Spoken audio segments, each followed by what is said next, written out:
honorable, and he will present us some results of his research.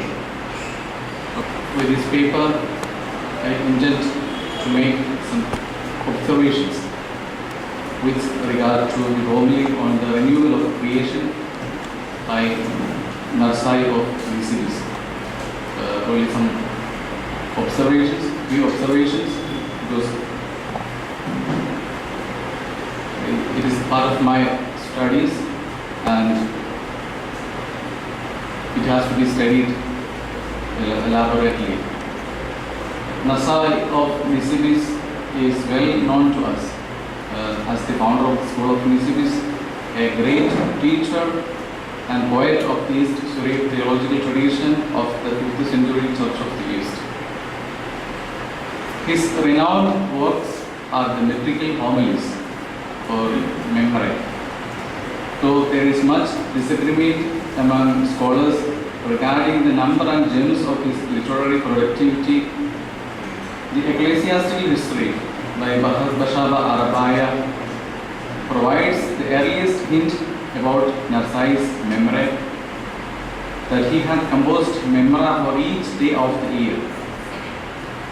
The work titled Course of the Foundation of the School also records that more than 300 memory along with other works have been compiled by Narsai. However, only around 80 homilies remain today in 26 manuscripts. Alphonse Viviana in the year 1905 published a list of 81 of these existing homilies along with an edition of 47 homilies from Mosul. William Macumber made use of this list to produce his remarkable findings about the manuscripts of the metrical homilies of Narsai, which was published in Orientalia Christiania Periodica 1973. A much extensive edition of Narsai's homilies was published by Patriarchal Press from San Francisco in 1970, which attached 72 of Minana's list. The San Francisco edition is based on a manuscript copied from Tel Kefa in 1901 as its source. Narsai's principle of exegesis comprises a synthesis of Antiochian tradition represented by Theodore of Moxuestia and Syriac tradition represented by Ephraim and Abraham. Bashaba, the 6th century author of the cause of the founding of the schools, testifies that it was Narsai who combined the interpretation of the exegete, that is of Theodore of Moxuestia, and the tradition of the school into his homilies and later writings. Quotation begins. For also what we call the tradition of the school, we do not mean the interpretation of the exegete, but rather these other things that were transmitted from mouth to ear of old. Then afterwards, the blessed Mar Narsai mixed them into his homilies and the rest of his writings. The school of Edessa, where Narsai was a student and teacher, carried the culture of education enriched by the tradition which Ephraim inherited from his East Syriac Christian orthodoxy that grew in Persia, especially in Nisibis. Ephraim's repudiation of Bardaisan's atomistic theology proves that the Edessene tradition of Syriac orthodoxy has its roots in Nisibis. The school of Edessa was the true transmitter of this orthodoxy. Narsai enhanced it with the positive reception of the Antiochian orthodoxy, which developed through Theodore of Moxuestia. But this tradition had to seek recourse by Nisibis, since the conditions in Edessa changed due to the church politics. This account seems to support the estimation which specifies and identifies Narsai as the representative and initiator of this synthesis. We concentrate our attention on Narsai's homily on the renewal of creation, and I would like to make some observations of the manuscript tradition of the homily particular. This homily is also homily suitable for New Sunday. This homily is found in 10 of the 26 manuscripts listed by Macumber. They are Diyarbakir manuscript 71, Dietrich manuscript 5, British Museum Oriental manuscript 5463, British Museum Oriental manuscript 9363, Khaldian Patriarchate manuscript 70, first part, third part, Nissan manuscript first, British Museum Oriental manuscript 9367, Notre Dame de Semences manuscript 161, Mingana Syriac manuscript 55. This homily is included in Mingana's edition and in San Francisco edition, and according to Mingana's list, it is the 44th homily of Narsai. Like other homilies of Narsai, this homily also decorates a lofty position with its poetical quality and metrical beauty. Certainly, it must be counted as a precious piece of literary excellence with its style and structure. As Jansma observes with regard to the homilies of Narsai on creation, we cannot but esteem such a work from the hands of a sophisticated master of stylistic techniques. Homily 44 is a non-stanzaic verse homily most likely recited on New Sunday. It is composed in coupled lines which are dodecasyllabic in meter, 12 syllables in each line.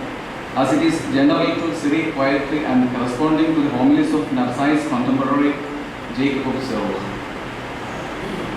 Its first lines, Hat baroyo bra labrisa min lametin, Uho mahtet la min chitata lashvi hasa.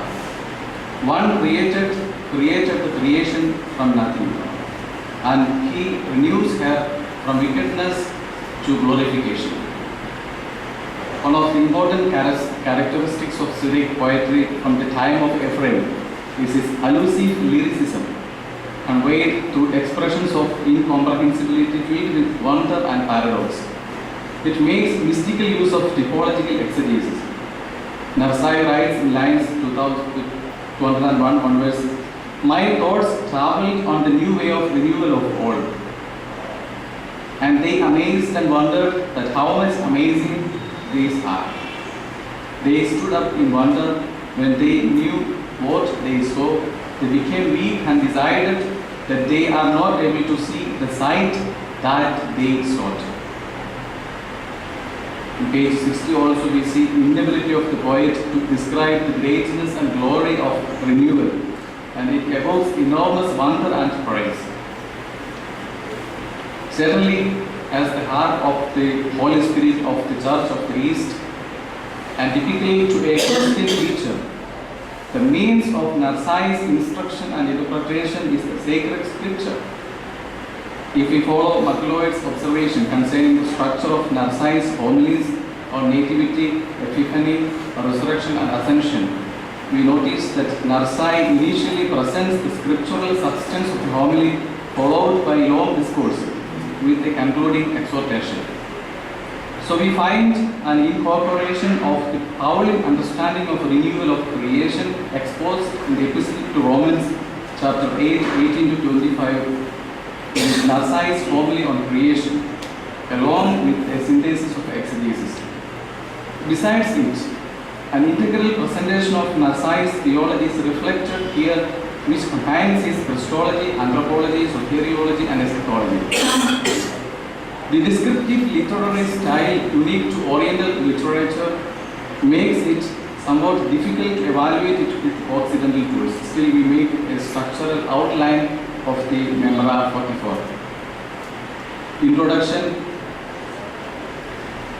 Introductory lines depict the uniqueness of the Creator, precipitance of the end and renewal, purpose of renewal, and here we find the synonyms for uniqueness of Creator.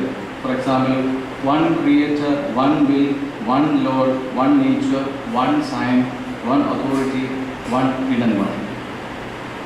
And some other topics are also discussed in the introduction. In the second part, we see an optimistic character of renewal. And third part, we see present order turns futile after renewal. Fourth, renewal does not cause ultimate loss. Fifth, renewal is identified to great rest. Sixth, fate of evil one, 7, Lord's care, 8, self-reflection and recital of orator, 9, role of Messiah, Christ in renewal, and 10, exhortation and conclusion. Narsai uses creation in the beginning from nothing as a type to describe the renewal. In the introductory lines, exordium itself, Narsai views creation in the beginning as a type of coming renewal and presents the central theme of the homily. Thereby, Narsai distinguishes between creation and renewal. Quote begins, one creator created the creation from nothing, and he renewed her from wickedness to glorification. One will set up the laborious world, he sets her free from slavery of labor. One is the Lord who began with labor in which there was no labor. He completed the labor in fullness without lacking anything. The one is the nature who gives nature to all rational ones and dumb ones, and in the harbor of his love, he allowed his creation to find happiness without any labor for them. Quotation ends. The introduction is followed by an expansion of themes fundamental to main theme. It must be noted that the elaborative style of Narsai is reflected in themes intermingled and repeated one after another. So we come across reflection on a special theme as a long discourse, at the same time repeated in short stanzas. It is an important aspect of Narsai's exegesis, and his intention is to bring out the relevance of meditative spiritual phase of the repeated themes. Renewal viewed as transformation and great rest.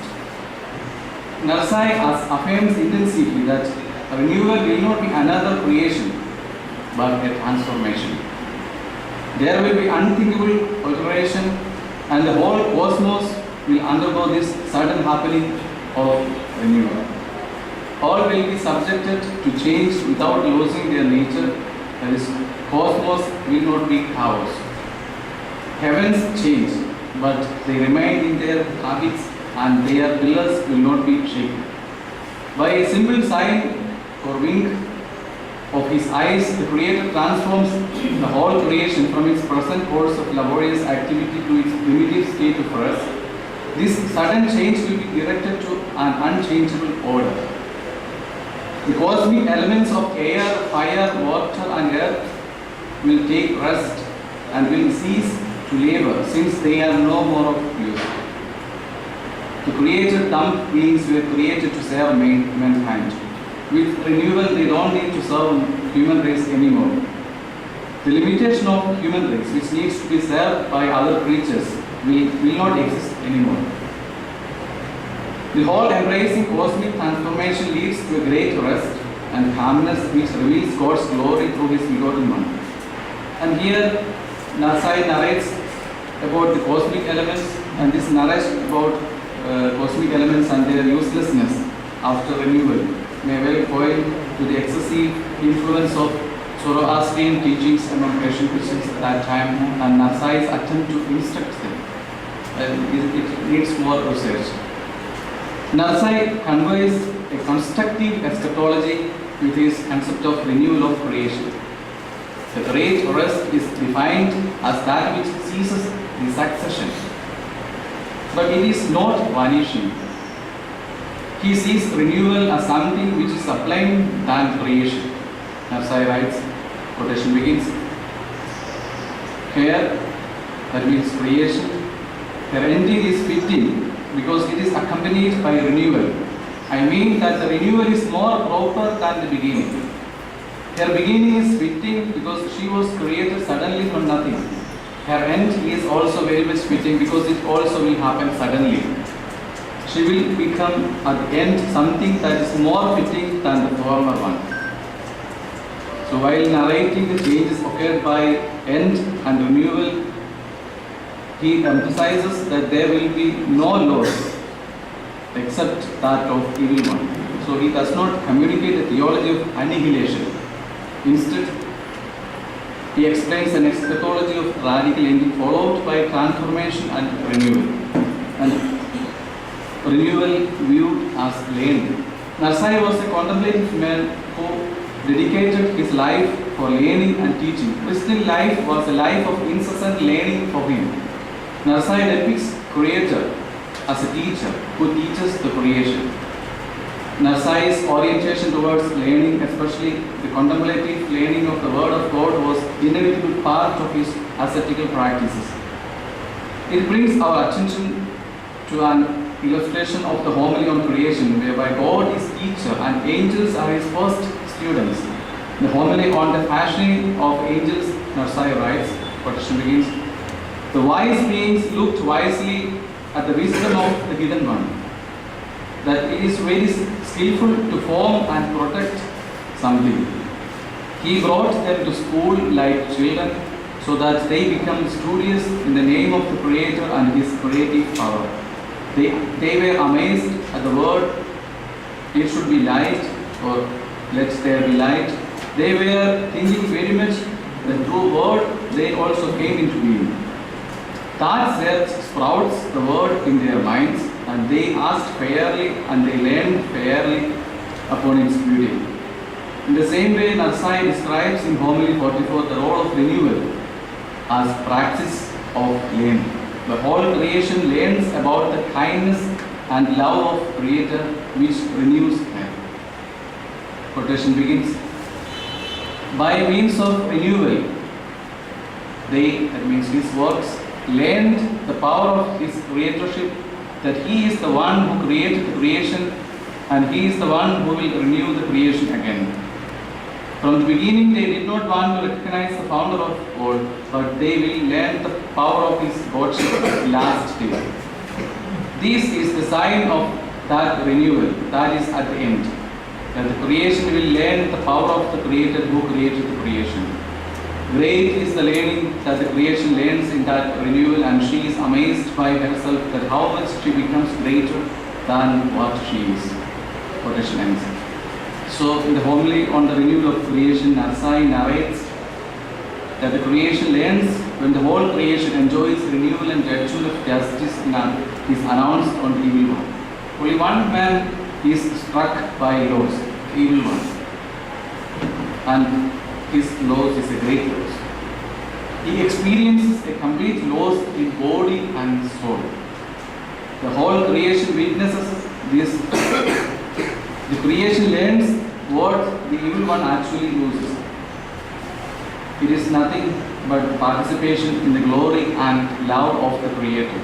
She realizes the mercy and love of Creator who keeps her renewed in love without loss. And she learns the justice of Creator which lets the evil fall down.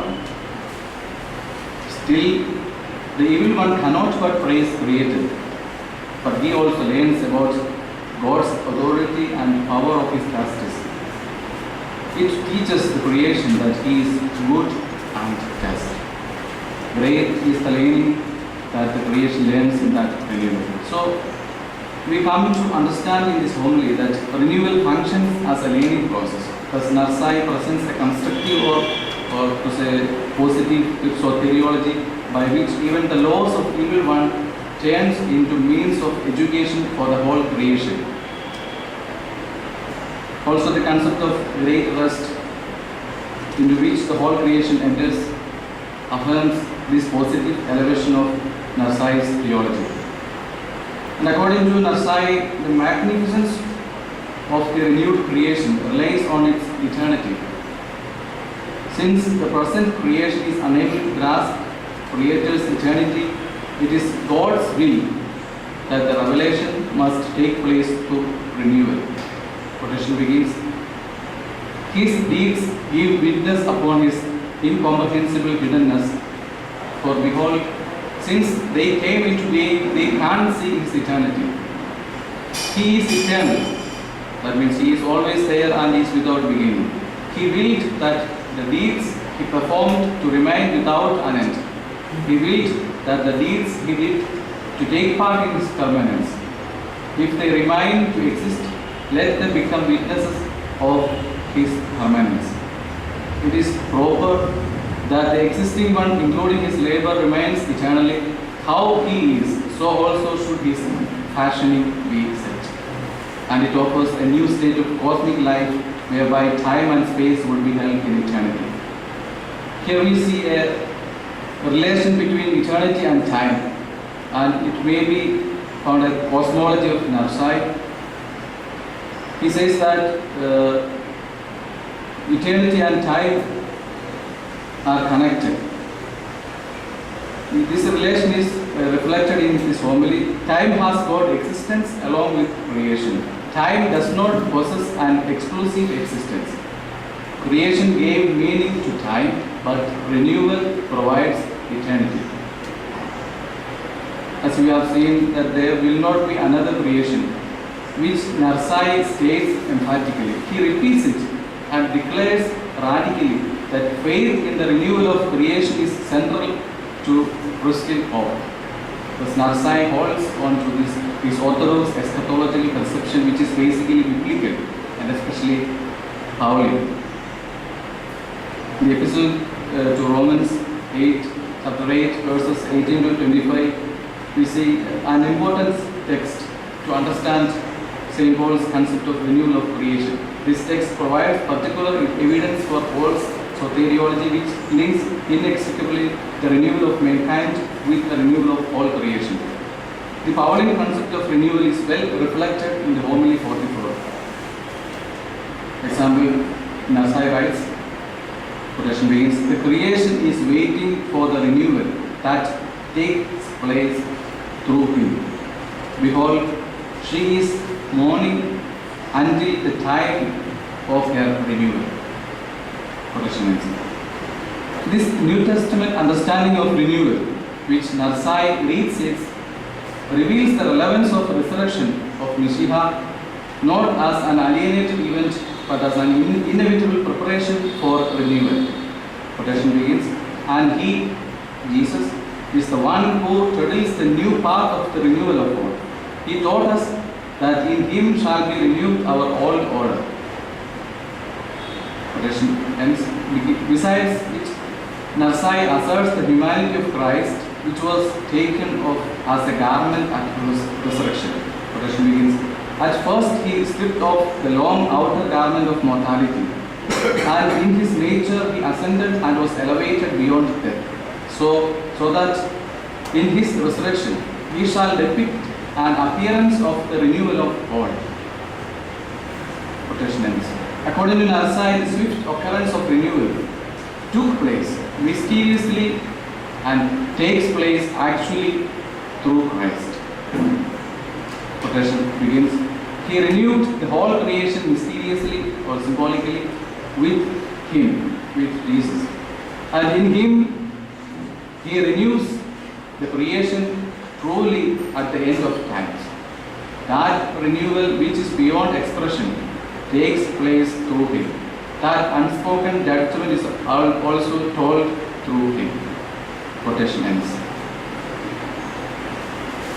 And we come to the conclusion. In the homily 44, thus we see a gradual development of a constructive theology of hope, whereby renewal is depicted as the final revelation and of an apophatic or negative theology expressing incomprehensibility and wonder. This final revelation is not a total annihilation of the existing creation, but an unexplainable state of eternal calmness expressed in tender love and great rest from labor and suffering. Declaring a renewed heaven and renewed earth, this renewal reveals the power of Creator gaining total triumph through Mashiach. Human being cannot explain how it takes place, but he gets in astonishment of Almighty God, who created everything from nothingness and will renew everything from desecration. Thank you for your attention.